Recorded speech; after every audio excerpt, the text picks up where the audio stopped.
பெரியாழ்வார் திருமொழியில் 1ஆம் பத்து 2ஆம் திருமொழியில் 12வது பாசுரம்.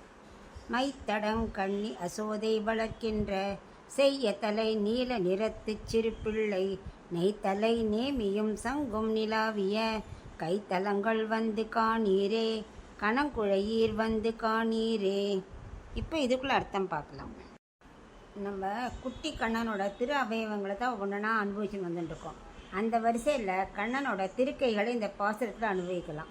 கண்ணனோட 2 திருக்கைகளை கோபிகளுக்கு பெரியாழ்வார் யசோதை காட்டும்போது பார்த்தா திடம்னு 4 திருக்கரங்களை கண்ணன் தூக்கி காமிச்சானா. சாதாரண 2 திருக்கரங்களும் மேலே 2 திருக்கரங்களும் மாற்றி மாற்றி 4 திருக்கரங்கள் காமிக்கிறான்.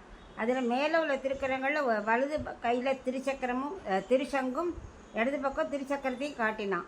அது பெரியாழ்வார் யசோதை சொல்கிறா.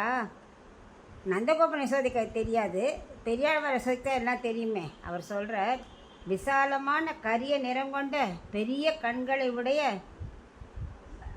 வயலில் பூத்திருக்கும் கரு நெய்தல் போல எப்படி இருக்கான், நீல நிறத்தில் சங்கு சக்கரதாரியாக 4 திருக்கரங்களோட மகாலட்சுமியை திருமார்பில் வைத்து கொண்டு தோன்றினார் இல்லையா தேவகிக்கு.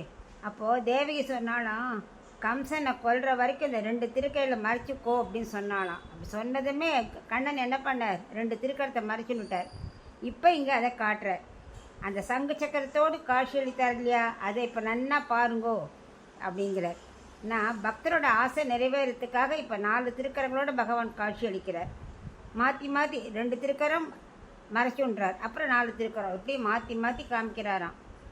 அதாவது நிலையாக இருக்கக்கூடிய வலது திருக்கரத்தின் மேலே கூர்மையான முனை கொண்ட சக்கரத்தாழ்வாரையும் இடது கையில் மேல்புறத்தில் ஞானத்தின் அடையாளமாக சங்கையும் காண்பிக்கிறார் கண்ணன்.